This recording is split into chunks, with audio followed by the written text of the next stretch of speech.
So my name is Okko Räsänen. I work here at Tampere University as a speech scientist. And today it's my great honor and pleasure to introduce our today's keynote speaker, distinguished Dr. Björn Schuller. Björn is a full professor and head of chair of embedded intelligence for healthcare and well-being at University of Augsburg, Germany, and also a professor of artificial intelligence and head of group on language, audio and music at Imperial College London. He's also a visiting professor at Harbin Institute of Technology in China. Many of you might already know Björn, as he's been a very prominent figure in speech and audio fields. He's especially well known for his contributions to computational paralinguistics, but he has also affective computing, but he's been basically establishing the whole field of computational paralinguistics through his series of computational paralinguistics challenges. There are also a lot of people that have been probably attracted to the field thanks to Björn's efforts. However, he has made also substantial contributions to other areas of speech technology, speech signal processing and machine learning. His achievements and awards are too many to actually review here today, so I'll just mention a few highlights. So Dr. Schuller is a fellow of IEEE, he's a fellow of International Speech Communication Association, fellow of Association for Advancement of Affective Computing, fellow of British Computer Society, and a fellow of European Laboratory for Learning and Intelligent Systems. He has published over 1,200 peer-reviewed articles with more than 50,000 citations.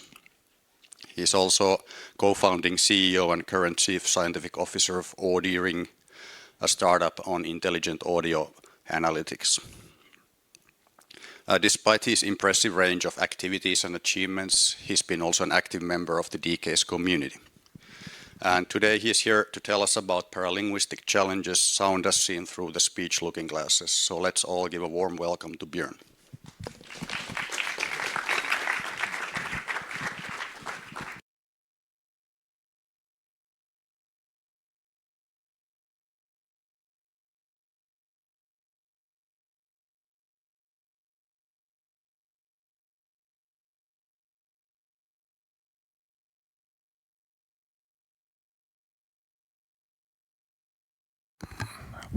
Everybody, thank you for having me today and for such a kind and nice introduction and invitation. I'm really honored to talk today about paralinguistics in the DCASE setting, which is a very nice and important challenge series we've always very much loved and cherished.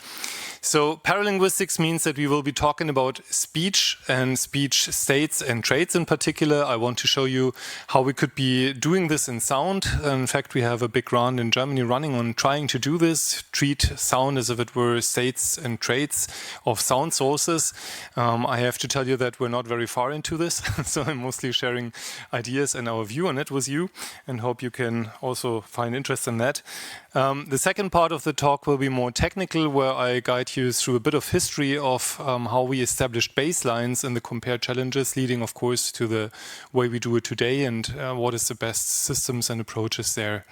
So it's a mix of sharing the perspective from sound on, or from paralinguistics and speech on sound, and a technical part. So the paralinguistic view means that we actually look into sound as if it were speakers. That means that we want to separate it into sources. So when I put this glass on the table, that was not too loud, but you can imagine the sound. You have the sound sources of the glass. On the other hand side, you have this kind of table thing here. So we want to separate it into the individual things that contribute to the sound and attribute states to it, such as it's a glass, it's maybe filled with liquid, maybe it has a crack, the table is maybe of oak or of whatever else, and so on and so forth. So very detailed description of the sound sources. So the backing of this talk is 35 challenges I organized, and mostly, as Okko mentioned, it's compare. Compare was my first challenge in 2009. We started at Interspeech because we felt we can't compare against each other what we're doing in emotion recognition from speech. And at that time, it was quite a reality shock because people had these super results. We can do emotion recognition with 80–90% in 7 emotions. And we felt that's absolutely not true, because if you test it, it's showing random stuff. So what we said is everybody's having their own data, everybody's potentially cherry picking, nothing can be compared, let's have a challenge. And we had good luck to have a database recorded with children. They were not aware of being in an experiment very much. Of course, we had consent to do so, or the colleagues, but the children were recorded at 2 different schools, so it was completely different acoustic settings, completely different individuals. And at the end came the reality shock with the challenge. From 7 emotions reported at 90%, the community dropped to 40% for 5 emotions because of a challenge. Yeah. Since then, the community slowly got used to this is much more complicated, and 15 challenges later, we have been broadening up tremendously. I will say a little bit about that. Just to mention quickly, other challenges were partially held at other conferences. EAT was a challenge where we recognized sound actually in speech under eating. So recognizing if you're eating a jelly gum or a crisp or a banana or an apple, it has a health background, as you may imagine, that we wanted to track when you're eating and how healthily you're eating. Then we had EXBOW at ICML. That was the first synthesis challenge for us, where we had sounds and in particular nonverbals like and so on synthesized, which brought another big challenge because you had to evaluate with humans in the loop and not only by benchmark systems or something like that. The HERE challenge was maybe the biggest effort, but it was not run by me in the lead. I was only participating at NeurAMSE, where we had many data sets, including DCASE data. And then there were a couple of multimodal ones. In particular, AVEC, the Audiovisual Emotion Challenge. It was also first in its kind to benchmark the same as compare, but also with video. So we had emotions of people with video, later on also with physiology, so some variable signals and so on included. Muse is kind of continuation of AVEC. Then we had MapChats and MER all dealing with emotion, MER in Chinese data, mostly held at ACM Multimedia. But let's rather look into some of these challenges. I put HERE first because it's relating most maybe to this community. I said it's also using a DCASE task and data set, and it was using a lot of data sets to benchmark representations across audio tasks. So the idea of the HERE challenge was, can we find representations that generalize not only across speeches of different types, but across sound, speech, music. So on purpose, it had music, speech, and sound inside, and you were benchmarking across all these databases. No surprise, at the end of the day, it was mostly WAV2VEC and the likes that was the most competitive at that time, so more than a year ago. But let's go more into the speech series Compare, which I picked as an example to show you the richness of what we're looking into. This is coming from the current year downwards to 2009, and I try to color it in 3 flavors: health-related, communication-related, and profiling-related, so trying to identify or characterize the person more precisely.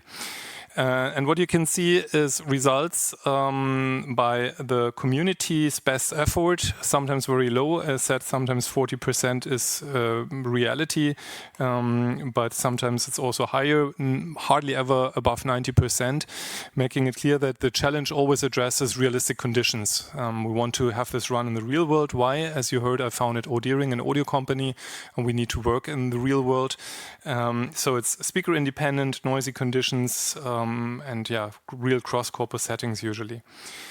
The tasks are usually dealt with from the acoustics only or mostly. So most of the tasks really don't use the words set. Some do, and participants can if it makes sense, because sometimes it's just grunts and ahas and hms. But it's really about the acoustics mostly in the challenge.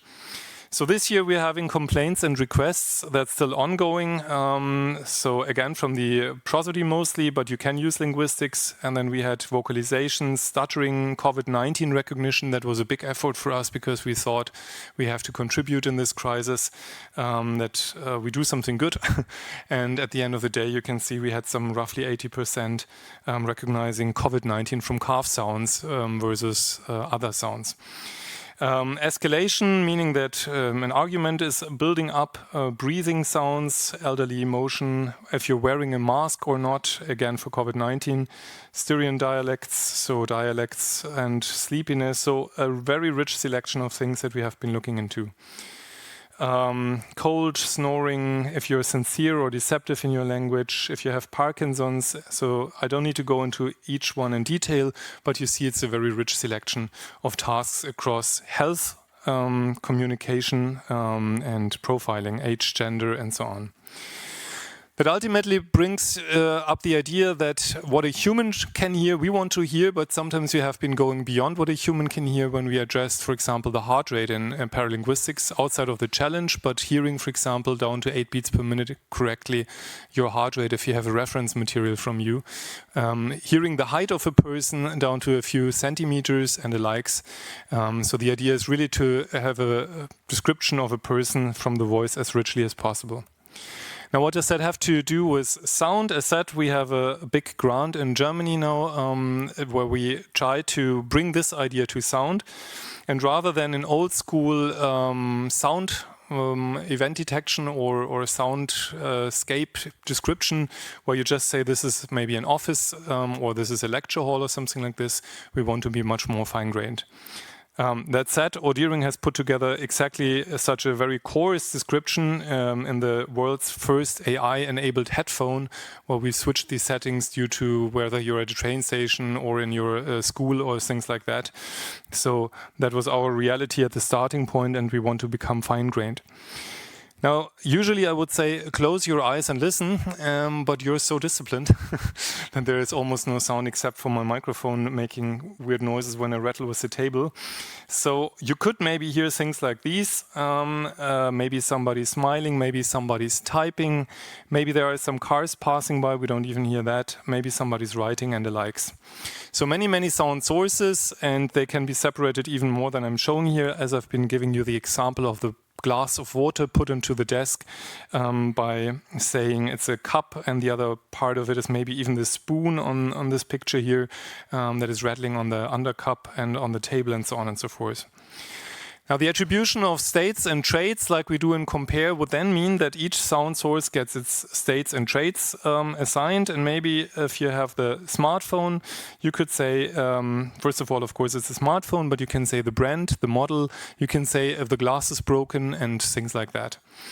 If you hear a voice, of course, you can do all the things we have been doing before. If you hear a door slammed, again, you could be saying how quickly, how aggressively it was slammed, maybe what material the door is of, and.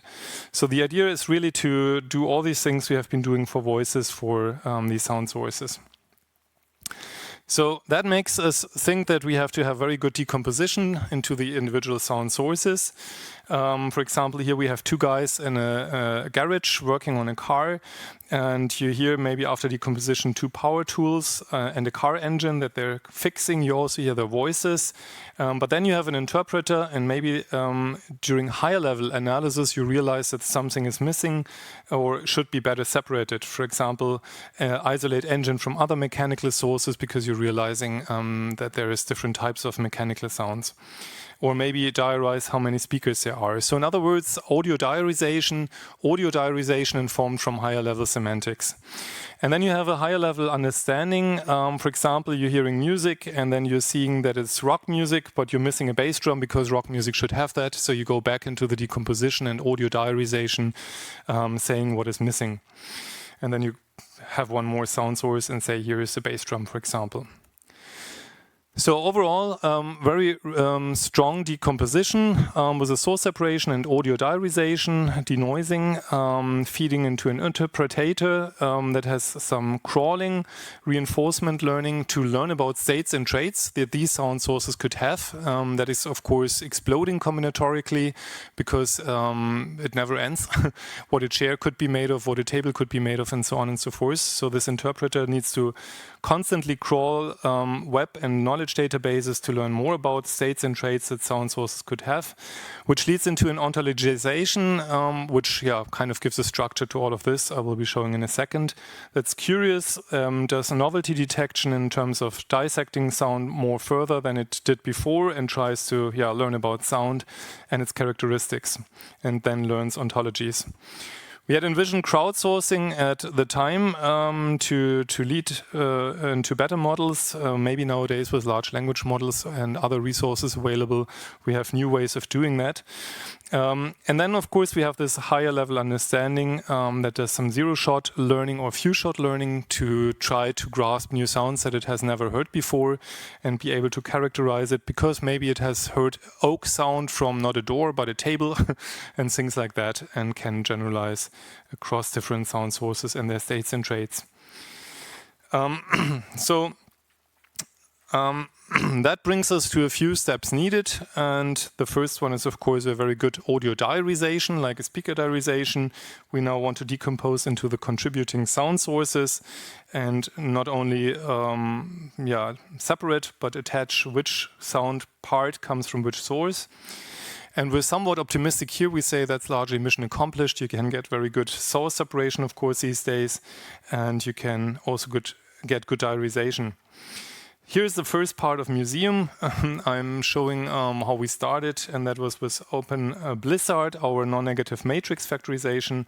Probably all in the room know negative matrix factorization, so no need to explain it much. We're separating into component spectra and activations over time.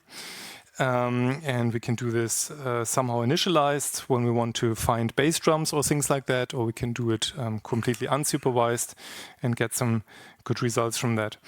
I think I have my almost only sound samples in this talk here, so maybe let's show some nostalgic sound separation. Now I see places and faces and things you ain't never. And then separating the vocals. Now I see places and faces and things you ain't never thought about. Or the rest. So that was kind of the quality we started from. Same for other music. No.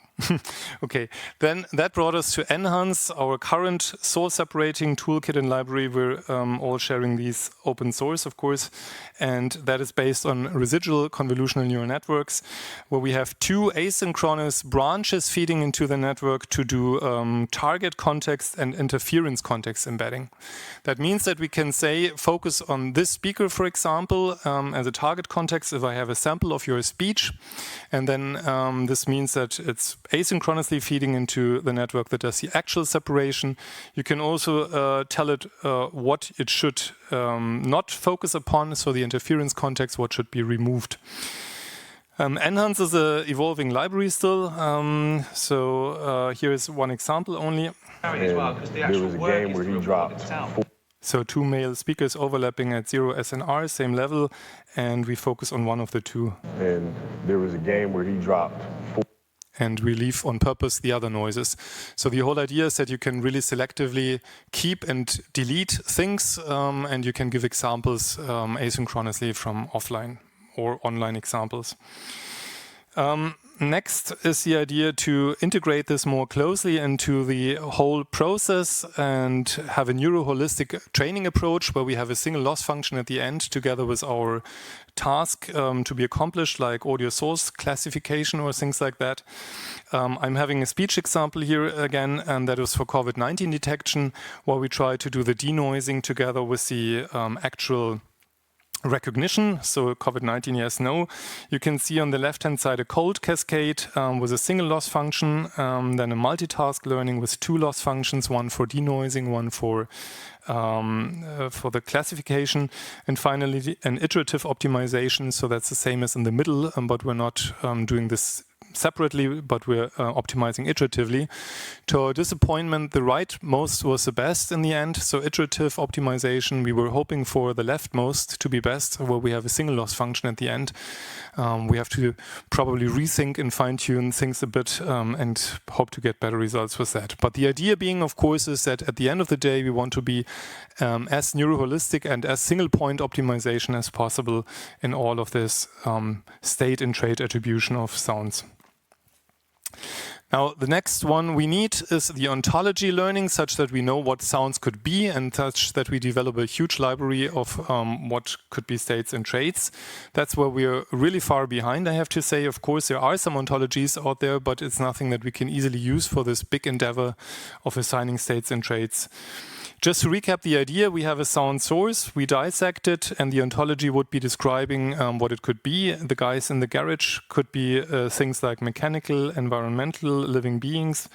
And then these could break down, for example, mechanical into machine, non-machine, environmental into road, weather, and so on. For machine, we could have vehicles and many other things I'm not putting here. Vehicles could be cars, trains, and so on. And then ultimately, at the terminal nodes, you would have things like the states and traits, which brand, size, age is the car that you're hearing, which are the traits. And the states would be maybe the speed, is it honking or not, the direction it's going, and so on. Just a bit, here we're mentioning states and traits as two taxonomies. We have been breaking down 12 taxonomies in paralinguistics, so it's kind of the peak of the iceberg, but it's the two most commonly used ones. So that alludes to the time dimension, trait being something that is permanent, state being something that is short-term, and there are many other such ways to break down attributes of speakers. So we could also think of further ones than traits and states in the sound case. Now then we need to do zero-shot learning. Why? Because we will have a lot of things that we never heard before, and as humans it's the same. Maybe I never heard a metal door, but I heard a metal table. So we need something where we can describe the new audio sources easily and then attribute easily, despite we never heard exactly this kind of thing. Maybe we never heard a broken Samsung phone, but we heard broken iPhones, whatever it is. Oops. So we say challenge accepted. We have at least some progress here, not nothing. And the idea is something like this. Let's say we want to recognize a faulty engine. So we have a kind of semantic description of different attributes that can be verbalized, noisy, continuous, intermittent, and so on. And then we can make these templates. Of course, this is super coarse, just to illustrate. In reality, you would have numerical values in a much more complex model. But we could then say that the faulty engine is noisy, it's continuous, but it's not intermittent, and so on and so forth. So basically, what we would need is a very high-level semantic description of features, ideally, like humans have it. It's creaky, it's crispy, whatever kind of sound. And then you can describe things verbally and try to get zero-shot learning from such a description of a sound that you haven't necessarily heard before. Now, I already mentioned we're now thinking more and more into solving ontologies and this whole zero-shot topic with large language models. We have been trying this in the speech domain. We have been trying if there is emergence coming from these large language models. And what we did is we trained with domain data and with not trained, so zero-shot learning the large language models, in this case ChatGPT, asking it, for example, if it can recognize sentiment in language. So training a bag of words approach on a sentiment database versus training Roberta, so a pre-trained model, but trained on the sentiment task versus ChatGPT just being asked, is the sentiment positive or negative of this or that phrase or text? Now, the shock for us at that moment was that ChatGPT was out of the box better than data-trained models, despite the data coming from after ChatGPT training, so from Kaggle tasks that have been introduced in 2023. And we also tried other things like the personality profile, the suicidal risk if somebody is tweeting a certain tweet. And again, ChatGPT was at least on par for what we did, if not better. What that means is that emergence happens, or zero-shot learning becomes a reality for these language models once they go big enough. There are other studies that look at the sizes of the language models and trigger a minimum size kind of that they have to have once this happens. But for us, it means it's a very useful resource to see if we can verbally describe things and get a recognition from that from these large language models. Now, we haven't tested this on our sound tasks, but we're hoping that by verbal descriptions and by putting audio features into verbally representable descriptors, we can then ask ChatGPT about our different sound source states and traits and the likes. Just to say that you can also use non-verbal descriptors. We have been trying to annotate audio with ChatGPT successfully, otherwise I wouldn't mention it, where we try to label speech data in emotion to then train an emotion recognizer with ChatGPT labeled speech emotion data. Now, how is that working? We're again turning acoustic features into verbal descriptions like high pitch, low pitch. Of course, it's a very coarse breakdown, but you get the idea. So is somebody with high pitch, fast talking, and so on and so forth, whatever, what emotion does that person have? So then we can label data and train a system. What we did in addition to verbal descriptions is we used the vector quantized variational autoencoder to find a compact representation of our audio representation that you can see in the upper right corner here.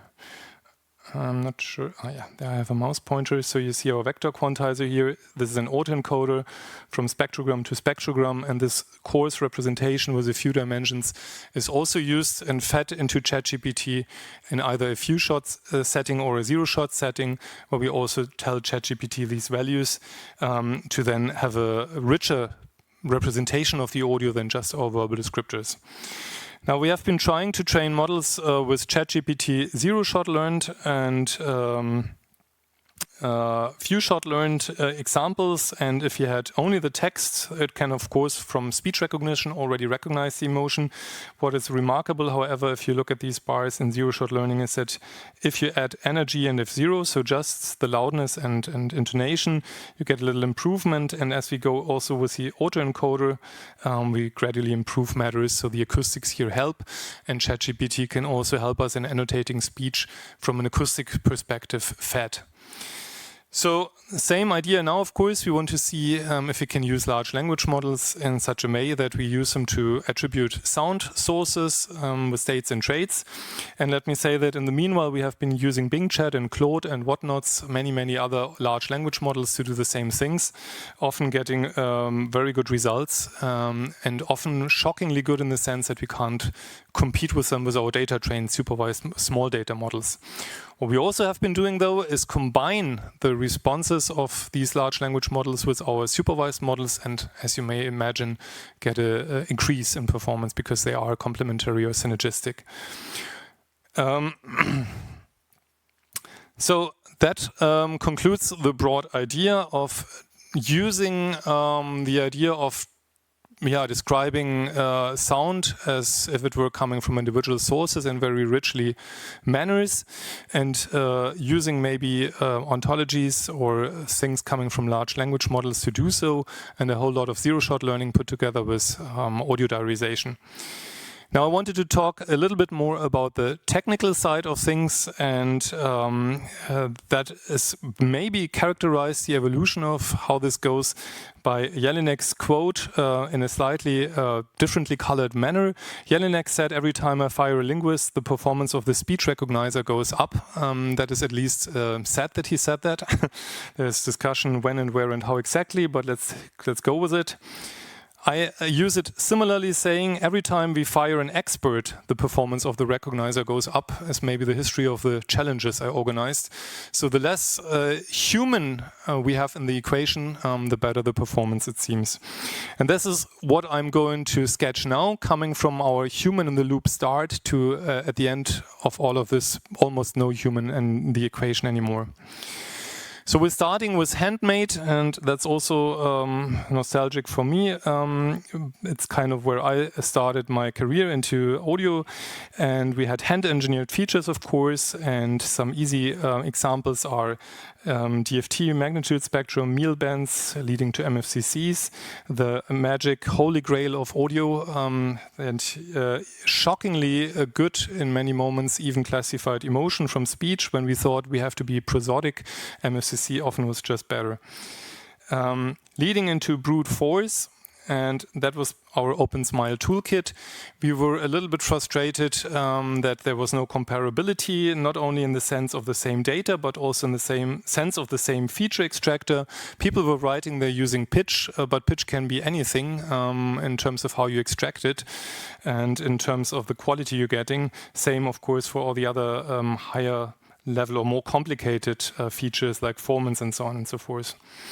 So openSMILE was having the idea of brute forcing large audio feature sets by systematically deriving MFCCs, energy, pitch, and so on features, formants, then deriving features from that. The obvious one is delta coefficients, but it can also be relations between them, for example, formant 1 to formant 2 distance or things like that.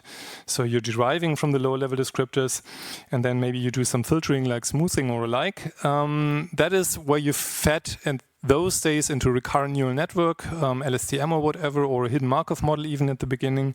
Or you go into static representation where you do chunking, so it's not arbitrary length any longer, but it's a fixed length of whatever, 1 second, half a second, and we derive higher level descriptors, which are basically functionals, where a functional projects a time series onto a scalar value.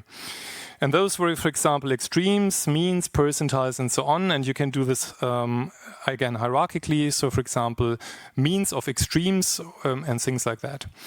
So that led us to feature sets of clear description and clear reproducibility, which have been standardized. For example, our compare feature set had 6,000 something features.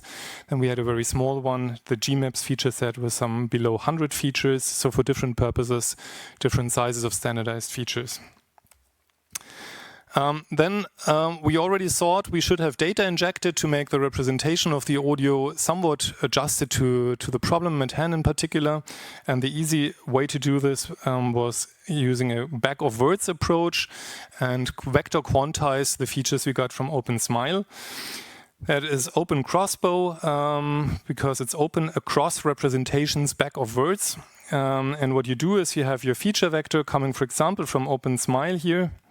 And you have a codebook where you have representatives and you measure by Euclidean distance or whatever else you're nearest by representative. And instead of saying it's this feature vector, you only say it's number 2 from the codebook because number 2 is the one closest to it. That means you're further reducing the information. Further reduction of information can be a good thing because you generalize better. It can be a bad thing because you're overdoing it. So at the end of the day, you have to have a large enough codebook. And the codebook often came just from random sampling or from some k-means with a few iterations run, but did a good job. As I'm mentioning open crossbow, let me just say it's still in use sometimes because we're also using vector quantization of deep representations, so of convolutional neural network learned representations or likes, for two purposes. On the one hand side to make the feature vectors leaner and the data transmission leaner, and on the other hand side because it sometimes generalizes better because it does information reduction. What you can also do, with open crossbow is, of course, do histograms. So you're not even saying the sequence of vectors any longer, but as in paralinguistics or maybe in sound source state and trait assignment, the order doesn't matter. You can also just say we had 5 vector 1s, 3 vector 2s, and so on. So just a histogram and have an even more compact representation of your thing.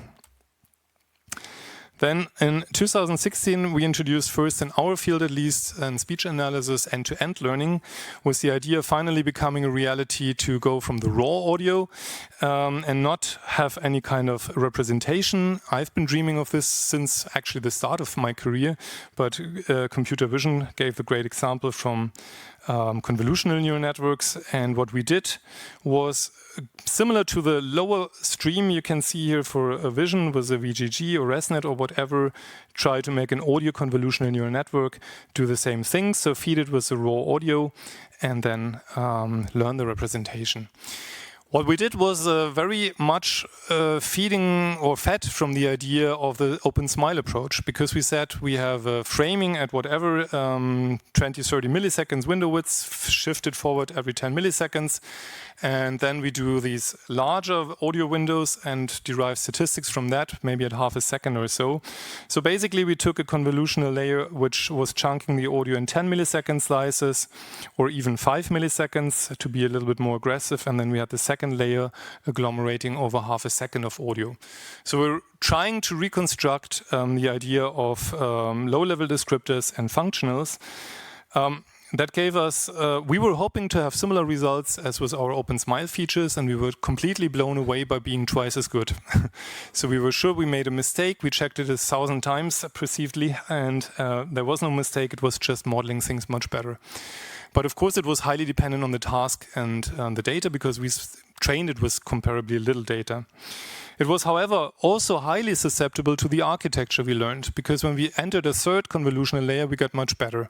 And then we realized that it's a lot about the number of filters and the filter sizes and these kinds of details that matter a lot. And we were quite disappointed. Okay, we got better results, but is the expert out of the equation if you have to know how to design your network? Hardly, right? So rather than knowing about audio now, we needed to know about how many layers, how many filters, and so on and so forth. At least it got us less dependent on the modality, because if you're an expert of this, you can do it also for other modalities. And we showed that we can do it for physiological data and won a physiology challenge without knowing anything about those data by simply designing a convolutional network for the task. So it's a bit better, but not the end of the story, of course. So what it learned was, on the one hand side, features that were very similar to our openSMILE features. We showed that by correlations between the activations of the neurons and our features, and showed that it learned prosody, no surprise, to do emotion recognition from speech, high correlation with loudness and pitch and things alike. We learned the timing profiles, how much context to integrate and how to weight it in past and future from the long short-term memory recurrent neural network backend. The next thing we were trying was transfer learning, and all of these are still benchmarks in our compared challenges. So I will show you later on which one prevails. And the transfer learning idea was the idea that we wanted to use some pre-trained networks. And when we started doing this in our field speech analysis first, we had only vision pre-trained networks. So what to do with that? We used audio as an image by some time frequency transformation, take your favorite one, FFT, wavelet transform, whatever. And again, we're blown away. You can see in these bars that our openSMILE sets here, the small and the big set here, were falling behind our deep spectrum features, in particular noisy setting or after denoising. But in any case, the pre-trained images networks were better. What do I mean by pre-trained images? Anyhow, we take the penultimate layer, so not the one where it says banana, apple, car, but the one where it feeds into the fully connected layer of the image network at the end. We use that as audio representation into the downstream task, as we say today, trained on the task of emotion recognition, for example, or sound source recognition. That's a big bummer, I'd say, because again, decades of engineering features by experts beaten by some image pre-trained network. Wow. And the magic here was found in finding the right layers to take. So you could take the penultimate as we did at the beginning. Later on, we realized that you can also take earlier layers, you can combine layers and get better results partially. And it was also, of course, down to the transformation we're using. And it was even down to the color we were using. So the color here, green and blue, was making a big difference because the image trend was trained on a lot of nature pictures with a lot of green grass, blue sky, and blue water. So again, hardly very satisfying because we're not completely removing knowledge here, but yeah, good results. Just to say that now we were profiting from TensorFlow Lite to make a lighter model, and we could speed up by a factor of 3 with DeepSpectrumLite, DeepSpectrum being the toolkit. DeepSpectrum allows you to choose all these different things, different color maps, different representations from wavelets to FFT and so on, and choose from all the different vision pre-trained networks, and by now also audio pre-trained networks increasingly incorporated. And needless to say that we had better results later on when we adopted audio pre-trained networks like Whisper and whatevers.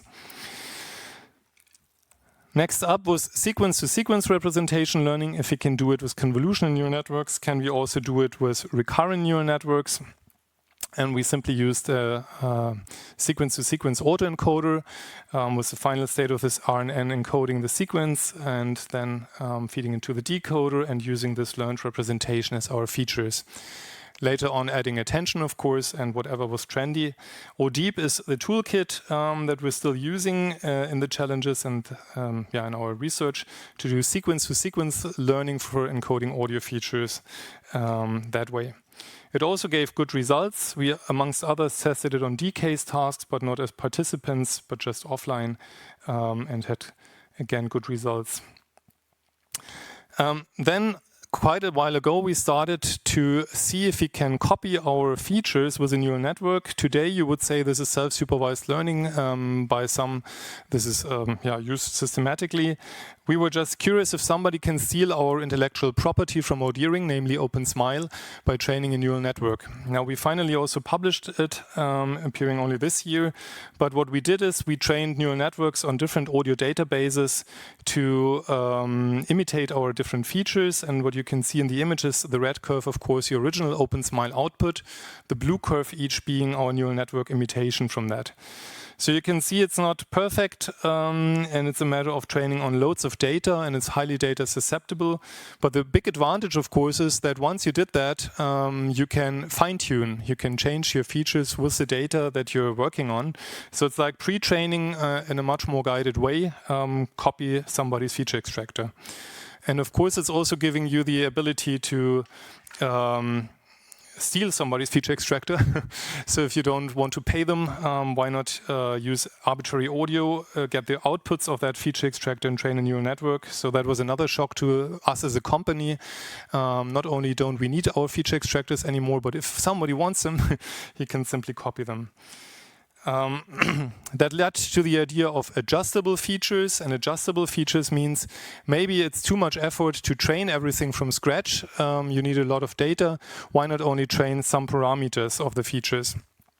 And that's the latest toolkit, earAMSE, where we train, for example, the bandwidths or whatever's of features. Here's an example of trained MFCCs with different other bands than the original one.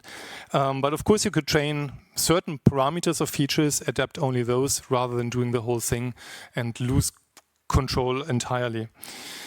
This gave us good results, but it's ongoing, and we have to verify if it's generalizing well, if it's good across different databases, and so on and so forth.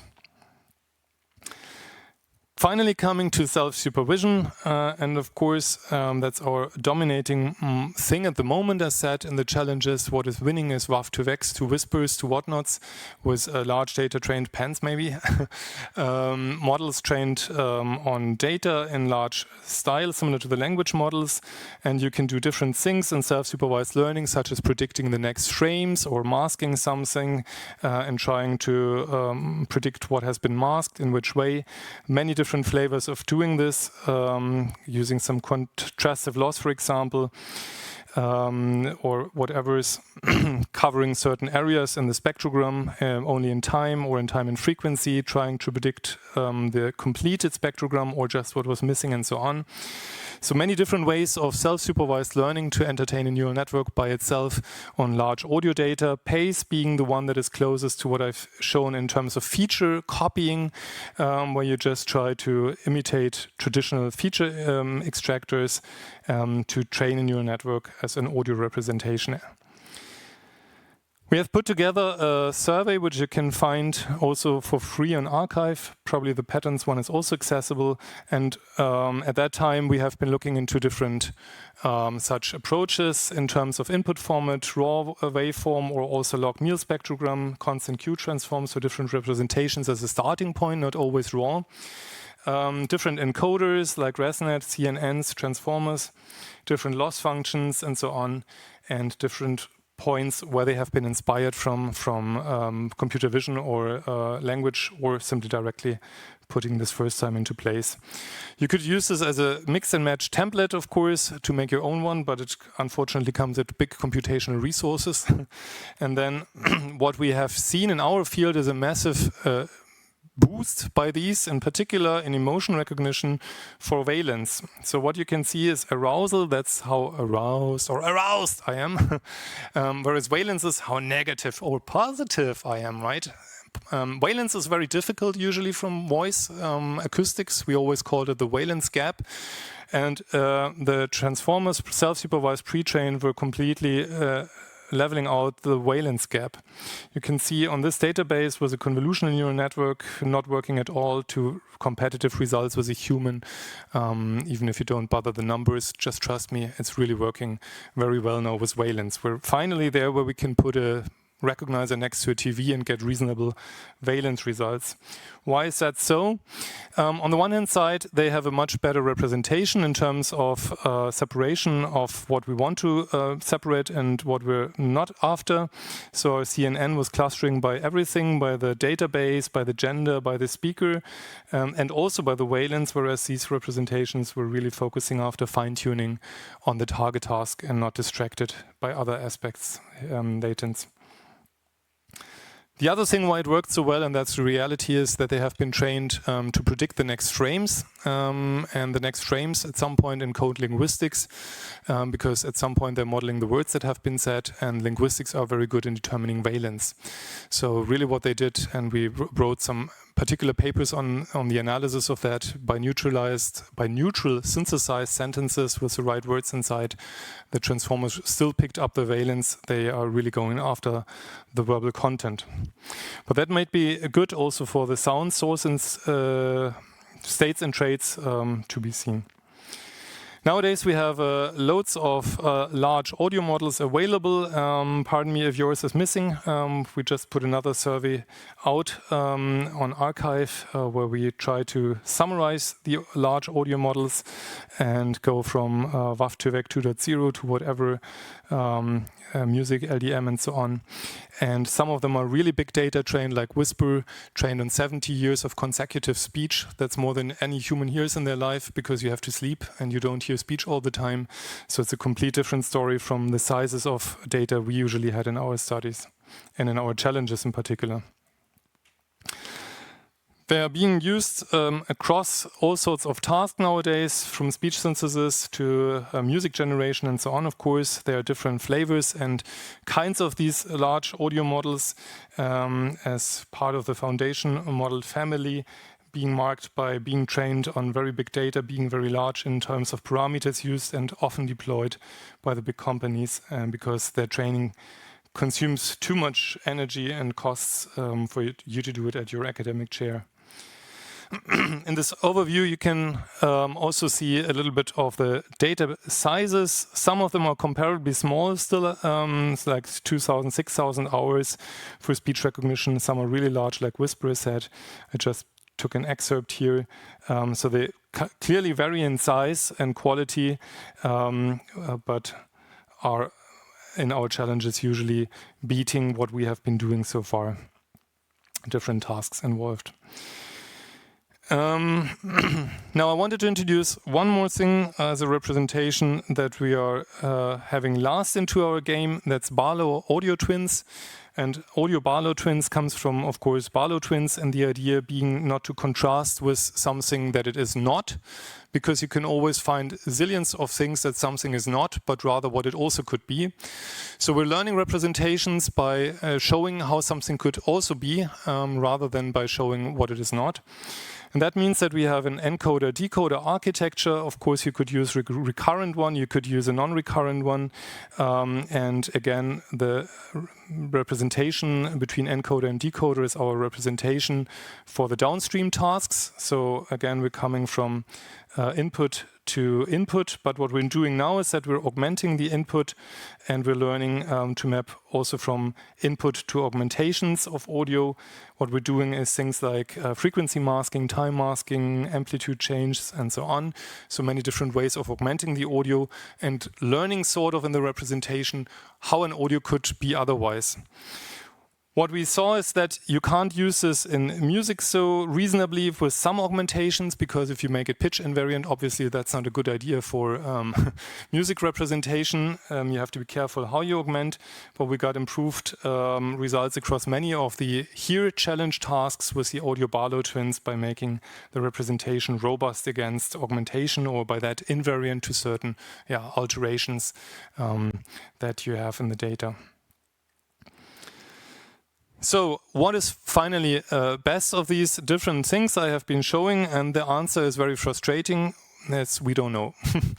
Because what we're seeing across the challenge is oftentimes the fusion of the best engines is the best, no surprise. But if you look at the individual results, it can really heavily depend on the challenge and on the tasks. This is one of the later challenges, atypical emotion, self-assessed emotion, crying heartbeats, fusion was always the best. Here you have another year where deep spectrum was best, a transformer for another task, and so on, end-to-end learning for another task. So it's really completely mixed what is best. This is the current year, and you can see for two of our tasks, WAF to VEC is best, but compare, so a very start with openSMILE features is best for another task. It heavily depends, of course, on the database size we're providing to the participants. They can use their additional data. So really the picture is mixed. Fuse as much as you can if you can afford it seems to be the best answer if you're going after best performance. And the original openSMILE features still stand their value. We thought they're completely dead, but we're always surprised. Also in COVID, for example, in speech and things like that, we have repeatedly seen them on the top of the leaderboard. Now, that makes me invest the last minutes into the idea of trying to get the expert completely out, because as I told you, we have been moving from decades of feature engineering to 1-2 decades, whatever, of neural network engineering, maybe 1.5 or so. How can we get the hyperparameters learned as well, and not only the parameters? So how can we learn the architectures? And automatic machine learning is the answer. We have been trying this first in speech analysis in 2018, and what we did at the time was do a reinforcement learning, where we had a neural network shape a neural network that has to learn audio representations.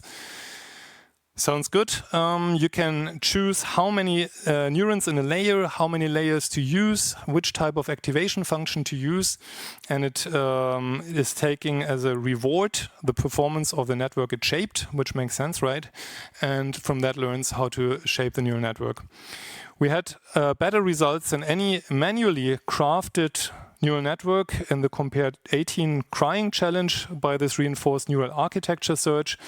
It was also the best approach overall, beating back of audio words, which was the best non-neural approach, and everything basically, despite little data to train from, which is why the end-to-end learning approach on only the data fell behind openSMILE and back of audio words.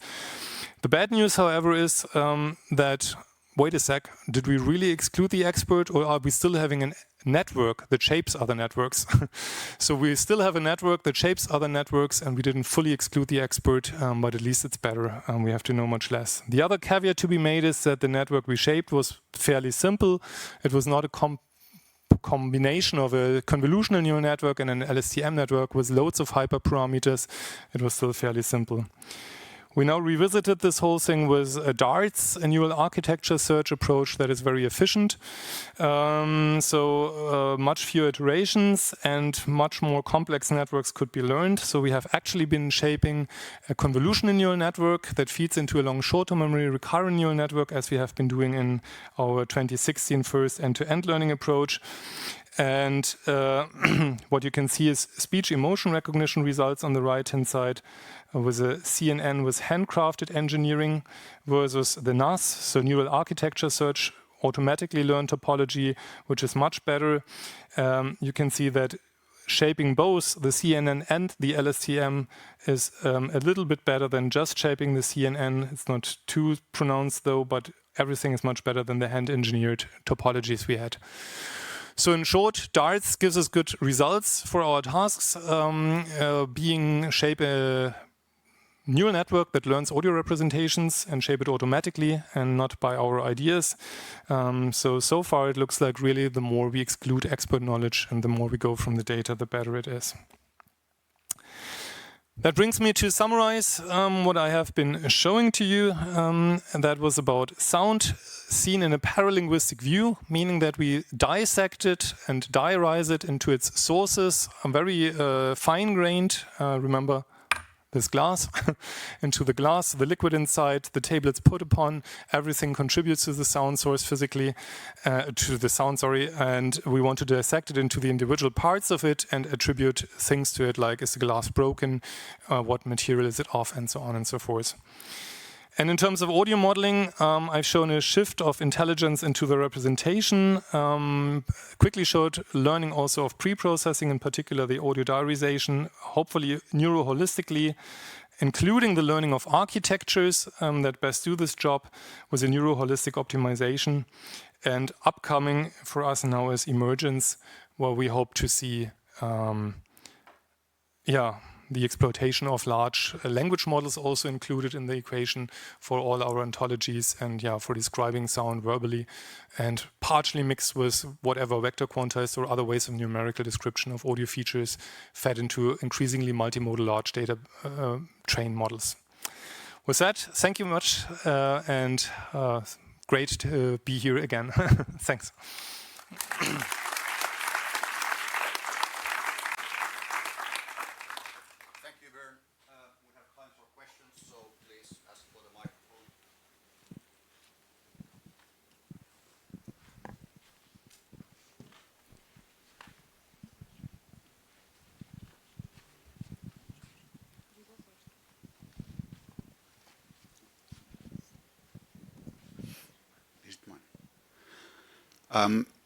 Thanks for the very inspirational talk.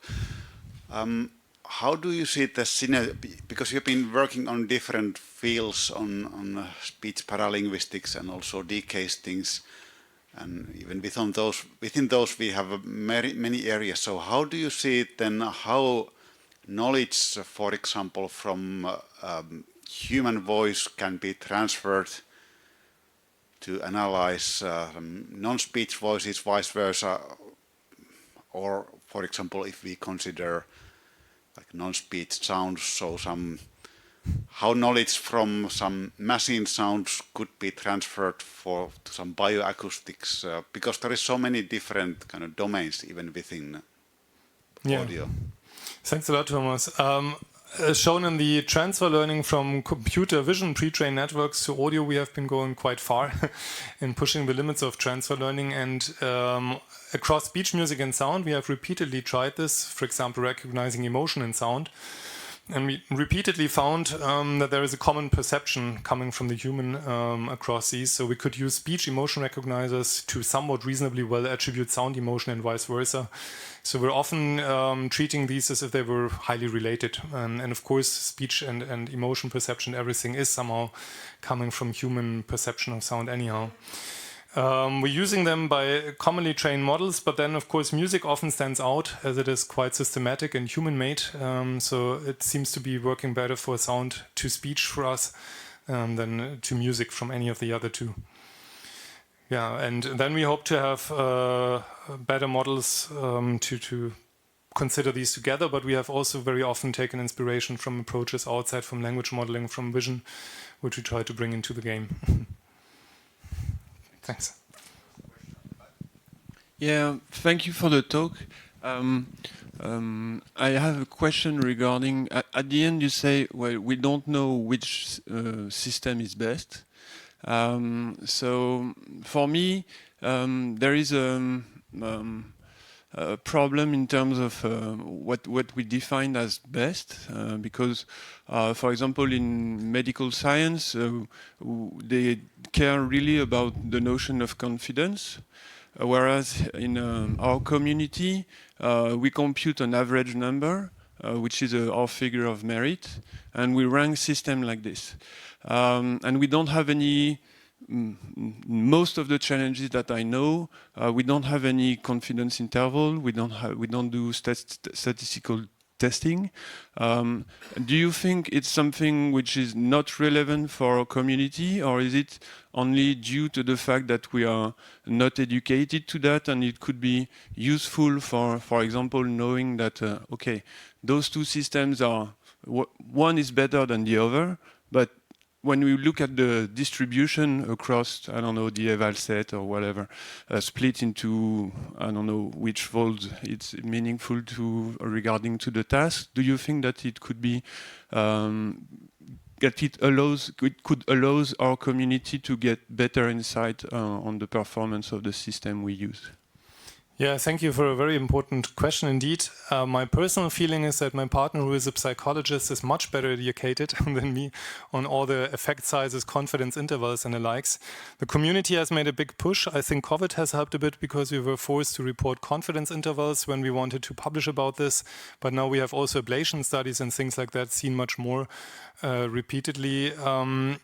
We're having more efforts to do reproducible results, but at the end of the day, I'm also, as a challenge organizer, shocked how ignorant people are often to these measures. To give an example, we say the benchmark is CCC, concordance correlation coefficients, and people train with an MAE loss. So they don't even bother to optimize for what we are measuring after, but randomly optimized by something. So I think we have a lot to learn in reporting more carefully with whatever is statistical analysis and thought put into it. And of course, it's, as you said, medical problems, not only a single aspect. It's, of course, explainability, efficiency, data efficiency, and whatnots. So there's many, many other aspects to be compared with. Usually, in the last years, we only went after the best accuracy or whatever that is, and not about efficiency or things like that. Because things didn't work so well anyhow, and it was not the time to think about other aspects. Now it is, however, the time, because things are starting to work. So it's about broadening up on the aspects we're comparing against and much more thought through interpretation of results rather than always saying I'm the best, I'm a little bit better without checking if it's even significant. Another example, by the way, as I'm in the mood, I see very often results reported with 2 digits after comma, despite testing on maybe 1,000 instances or so. It just doesn't make sense, right? So if you have 100 instances, you cannot report 1 digit after comma. If you have 1,000, you can report 1. But this is just to illustrate how many papers don't bother about the very basics of result report and just go after I'm a little bit better. So we have to broaden up in that sense. Thanks. Right, one more quick question. I don't know if this is quick or not, but so you have achieved so many things, and just the question is, if we thought of AI, and AI could far beyond the human, so trying to generate or create beyond human kind of AI, or just like human, so sympathetic with, can be sympathetic with the human. So if your work, if you have any comments, if possible, but is that possible to do those different kind of, 2 different kind of things with the same approach, or do we have to do separately different things? Yeah, so maybe the same approach or not, that always brings you back to the plane that doesn't flap with the wings, right? And yet it flies. So probably we don't have to have the same approach, but we're taking good inspiration from the neural brain at this moment. I think we can supersede human performance wherever we have a non-human guidance. So in speech emotion recognition, we're lacking that because we can only have labels from humans. But once we can scan the brain and get the real inner emotion, we can probably supersede. We can do this with the heart rate. You probably don't hear down to 8 beats per minute my heart rate. And on the phone, you wouldn't say down to 5 centimeters how tall I am. So when we have an objective ground truth to train against, we can already be better. But yeah, probably the architecture is changing a lot in the next years again, because since I'm around, it has been going from hidden Markov models to support vector machines to back to neural networks. Who knows? Yeah. Okay, thank you. Thanks. All right. Thank you for the amazing talk, and let's thank Björn once again. Thank you.